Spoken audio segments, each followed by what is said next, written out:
Встреча преподавателей двух берегов прошла в формате дискуссии и была очень конструктивной. Много интересного о своих традициях, о жизни сел рассказали учителя Приднестровья. Проблем общих много как у нас, так и у них. К примеру, в селе Коротное Слободейского района подрастающее поколение, окончив учебные заведения, навсегда покидает родное село в поисках лучших заработок.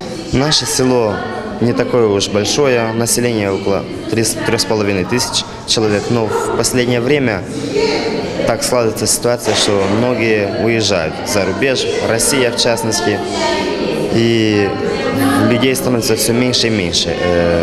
Перед нами, приднестровцами и гагаузами, стоит очень одинаковые проблемы.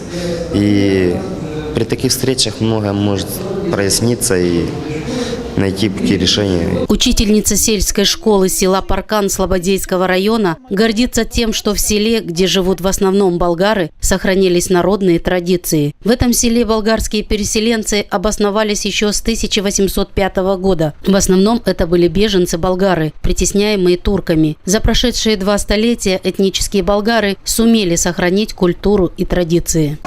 Село уникально. Дело в том, что 200 лет, как существует село, мы сохранили язык, культуру. В основном проживают болгары. У нас уезжают по 20-30 детей ежегодно учиться в Болгарию, потом возвращаются.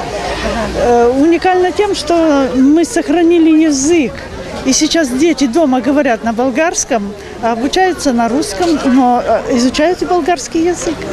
Каких только у нас национальностей нет. И в основном, конечно, болгары, и русские, украинцы, и гагаузы, и немцы, и греки, и белорусы, и все. Кто бы 100 национальностей, так точно. У нас целые улицы интернациональные есть.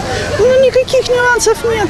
Живем дружно. Преподаватели, как Приднестровья, так и Гагаузии, выполняют единую задачу – воспитывают подрастающее поколение. Конечно же, им есть чем поделиться при встрече. На правах принимающей стороны инспектор управления образования Гагаузии Людмила Жекова отметила, что тесное сотрудничество с коллегами из Приднестровья – это важный и хороший шаг. Вот из разговора вы, наверное, уже видели, что каждый из них может поделиться тем, что же у них наработано и сделано много, и что же еще нужно сделать, чтобы наши дети любили свою родину, свой край.